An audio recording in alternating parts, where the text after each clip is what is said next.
think we are live. Good morning, PT on Ice crew. My name is Dr. Sarah Herron. I'm here with Dr. Kate Blankshane, and we are here as your hosts for the PT on Ice Daily Show. Today is Leadership Thursday. We've got Facebook here, Instagram here. We'll do our best to keep track of both.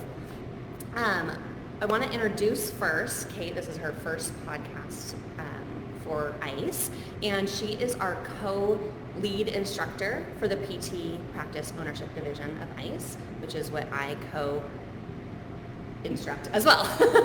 So we'll get more into her introduction in a moment, but first things first. Today is Thursday. That means it's Leadership Thursday. That also means it's Gut Check Thursday. So make sure that you're looking at that workout that was designed by Mitch actually this week. It is burpees and wall balls. Should you not have a wall ball target or a wall, you can do like squat clean thrusters with dumbbells, with a wall ball, something along those lines. So make sure that you get that on film, tag us as Gut Check Thursday, tag ICE Physio, and be entered to win a free t-shirt. Additionally, Hump Day Hustling. We want to make sure that you're all signed up for this. This is your weekly newsletter with all things PT, not spam. If you go to ptonice.com, scroll all the way to the bottom and push subscribe, and you will be on our email list for lots of great research articles. Sometimes we'll post an article on business stuff. So make sure you're signed up for that. And then finally, we have a couple courses that I want to mention this weekend. Halloween weekend is lumbar spine in Florida. And the following weekend, November 7th and 8th, is clinical management of the fitness athlete live in New Jersey. All right, let's get down to business. So today we are talking about the concept clear is kind. And both Kate and I have a lot of examples of this, and we're going to relate this back to the concept of being a kind clinician today. This is going to be a 3-part series, and we will introduce the first part today. Do you want to give a quick intro of who you are? Okay, so I'm Kate. So like Sarah said, we teach the out-of-network course together, and this concept of clear is kind comes from Brene Brown, and it's kind of this idea that we often avoid tough conversations because it makes us uncomfortable. But really by doing that, we're doing a disservice to ourselves and to the person we're talking to. So I wanted to kind of start with just an analogy because this topic for today came from an experience that I actually had when I was at a hair appointment. So I was sitting there in the chair, and somebody from the front desk came up to the stylist, and they were like, hey, your next person is waiting up front. They've been here for about 10 minutes. They were early. How much longer do you think it's going to be before we can get them started? And so at this point, the stylist kind of like looked at where she was at, and she was like, well, I know he's been waiting. Honestly, it's going to be 20 to 30 more minutes.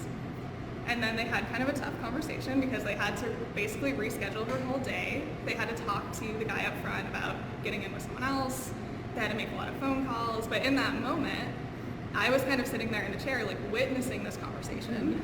And I was like, I kind of had this realization about myself where I was like, I don't think I do that.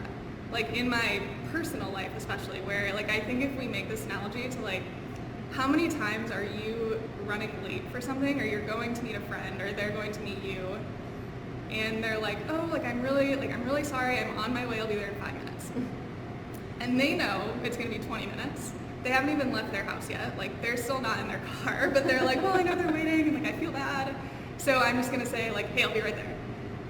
And then you're sitting there at the coffee shop waiting for your friend, and you're like, well, I could have gotten my laptop out, I could have done some notes, I could have done anything, I could have called someone, but you're thinking they're going to walk in the door at any time. So in that situation, it's like, why do we do that? Like, and I kind of had this realization of like, why is that so common for us to do in our personal life, and then how do I do that in my PT practice? But it was really like a moment of realization for me where I was like, why is that so easy for us to do, where we're just like, oh, I'll be there soon, knowing that it's going to be 20 minutes, and it would have been better for them, but we're just uncomfortable about it. So I think like in that analogy, it's like we're trying to avoid that uncomfortable conversation in that moment, because you feel weird being like, actually it's going to be 20 minutes, but that's still the reality. Like, you're still going to get there when you get there. Like, they just know and they can plan their day. So, I mean, do you have any other ideas It's about like why that is? I do, and I think like a lot of us experience that with like a patient who's running late, right? And if I only knew that you were going to be 20 minutes late, I would have had a snack, I would have gone to the bathroom, I would have written my note, right? But I didn't, and maybe you didn't call because you didn't realize that you were going to be late as a patient, right? So I don't know, like, why do we do this? I think, like Kate said, it's that we're trying to avoid an uncomfortable situation or an uncomfortable conversation. We're trying to be nice. We're trying to be kind, we're trying to be responsible, like, oh no, I'm never late. But it really just is like, it's not that helpful. Mm-hmm. I actually think for me, like, I have a habit of saying sorry a lot. And I think it can be kind of habitual to just be like, oh yeah, no, I'll be right there. Because you're just trying to like ease that tension. Mm-hmm. So, Right. yeah. So, I think like- it's human nature a little bit. Yes. And I think that was just kind of an easy example for me where I had that realization of like, I don't do that. And I was impressed with her, like that stylist, for being like, look, honestly, it's going to be 20 minutes. And now they have a chance to rearrange the schedule. And if she had just been like, oh, like 5 more minutes or so, that guy's waiting up front for 30 minutes. Annoying. Everyone else the rest of the day is running late. When she had that weird conversation that I had to witness, but like that was 5 minutes of being uncomfortable, Right. and then the rest of the day was better. It would have affected so many more people, including like the receptionist. It's like, Right. it's very Exactly. So snowball effect. I think like this whole concept, we want to kind of transition this into us as clinicians. Right. And I think this concept comes in when we think about being honest with our patients in a lot of different ways. But today we're going to talk about plan of care. So I think this can be different for in-network and out-of-network. I think sometimes people out-of-network have a tougher time establishing that plan of care. But when you think about conversations you have with your patients, how comfortable are you on the first visit, sitting them down and just saying, honestly, this is going to take a while. Like you are going to be in this with me for a year. Right. If you know that deep down, where you're like, look, it's going to take a while to get you back to baseline. After that point, I want to get you stronger than where you were before. And this might be kind of a long-term relationship. And I think like we're so hesitant to say that as clinicians sometimes because at some point we were told that like our patients shouldn't be dependent on us or you shouldn't keep them around longer. And especially in network, often you're rated on how many visits you get and how long it takes you to get someone better.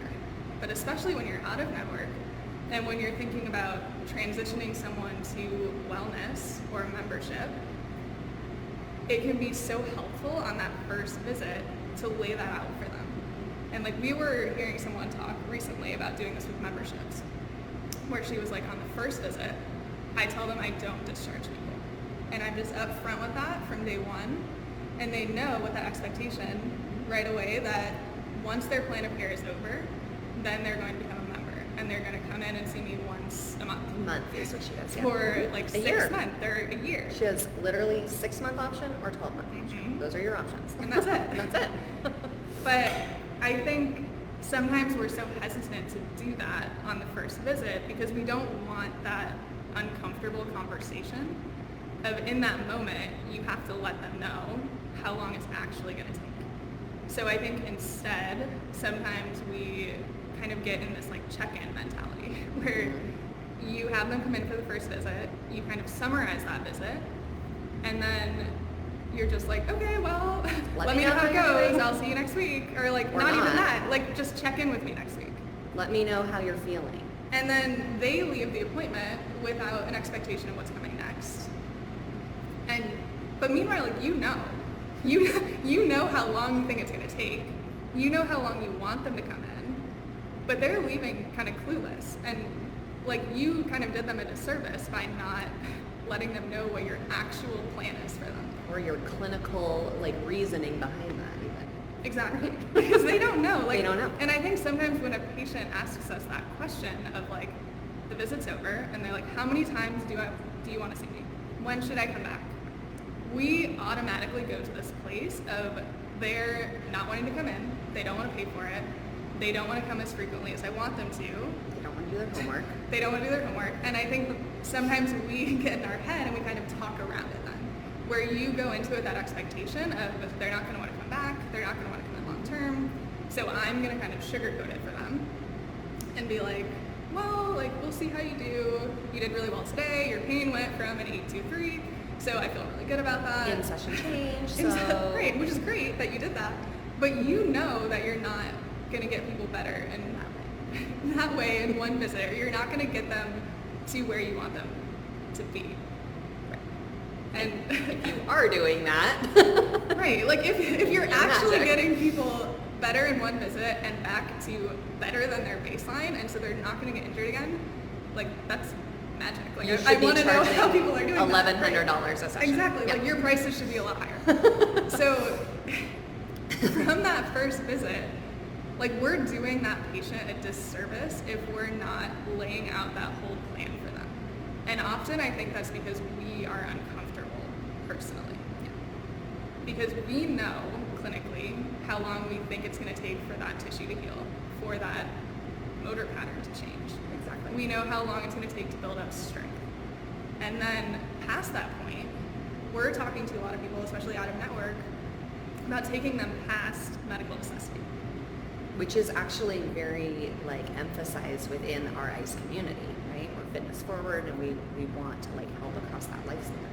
Mm-hmm. So if we aren't translating that into like our business strategy, but that, more than that, like our patient care strategy because of personal guilt or whatever it is, then we're missing out on opportunities to actually help people. Right. As soon as we can. Right, and I think sometimes we forget that they're just asking a question because they don't know. They're not asking that question because they're pushing back.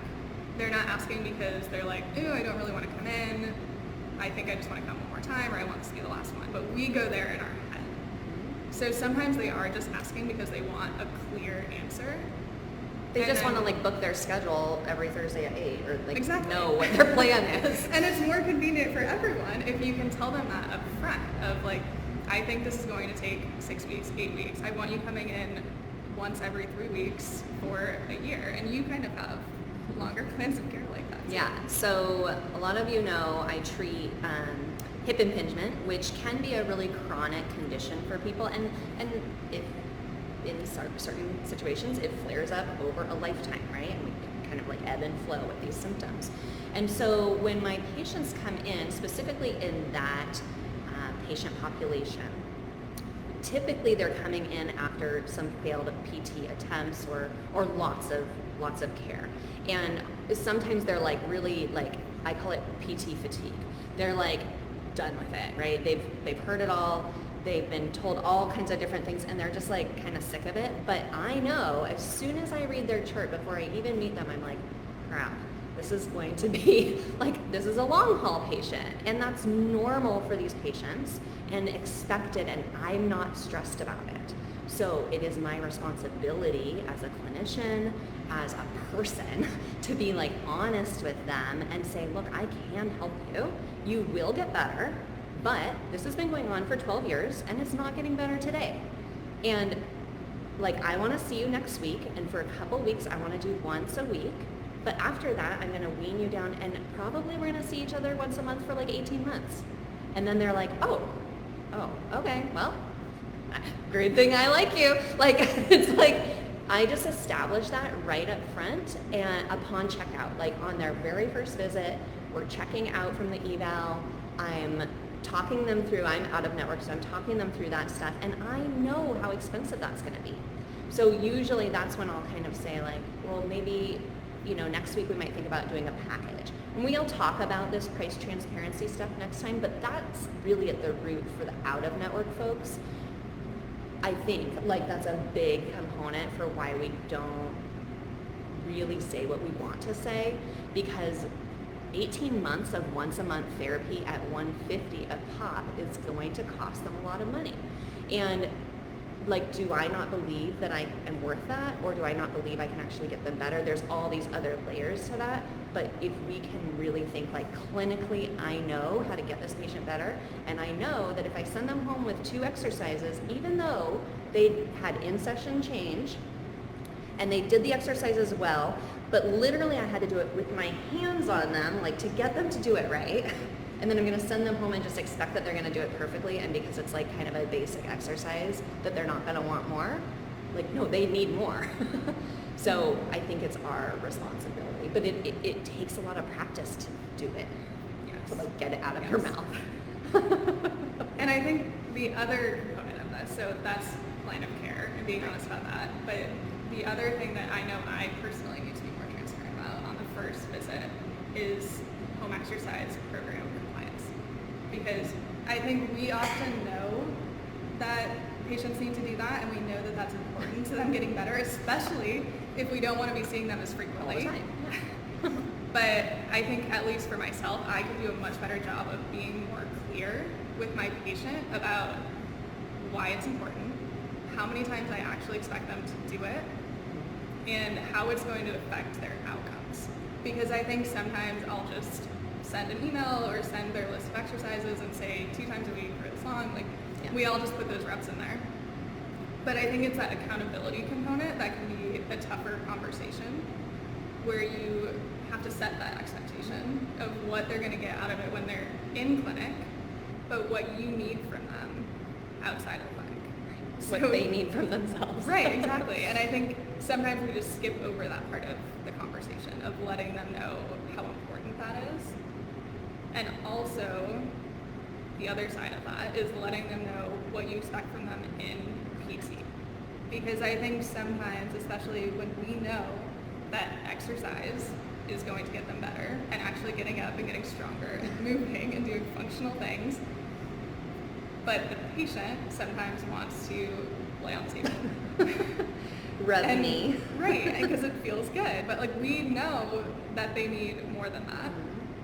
And sometimes I think to avoid that kind of uncomfortable conversation of like, get up, you have to go to the gym if you want to, this You is wanna how get you're better. going to get better.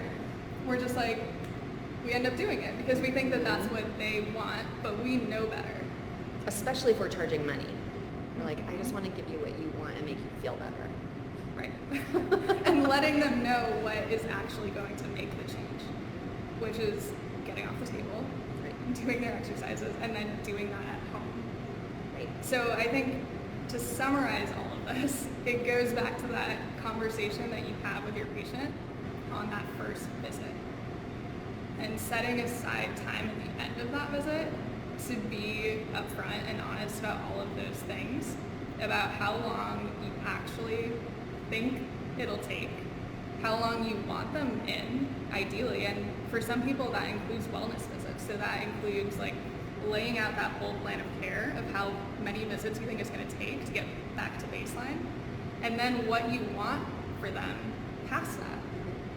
And I think then they leave much more motivated because you're on the same page. They feel like they're going to see change. They know what is expected from them, and they know how long it's actually going to take, and then they're not disappointed either. Yes. When they're expecting some miracle after a week or two, and then it didn't happen. And then it didn't happen, and then they don't want to come back in because you didn't actually lay that out for them. So they might have been thinking that one visit was all they needed, or all you think that they needed.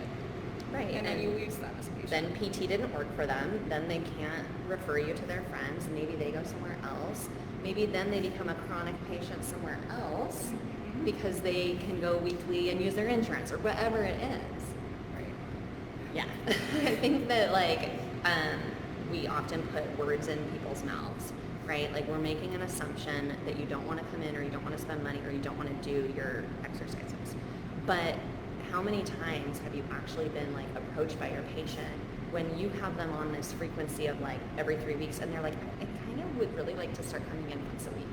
And I'm like, oh, like I did that to you because I assumed you didn't want to pay for that. But in out of network especially, people are coming in, they already know they're going to pay. So just leave that aside and talk to them about your plan clinically. And same with exercises. Like if I'm saying, hey, I want you to do this stuff 3 times a week, because I'm like, oh, hopefully they'll do it once.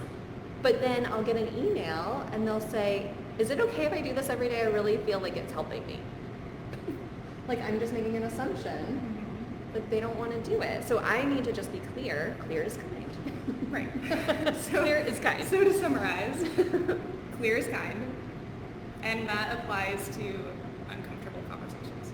So I think it's remembering that it doesn't change the outcome if you avoid that uncomfortable conversation, right? Like, especially in that context, if we go back to running late, right? Like, just because you avoided talking about it in that moment, it doesn't change the fact that you're going to be 20 minutes late.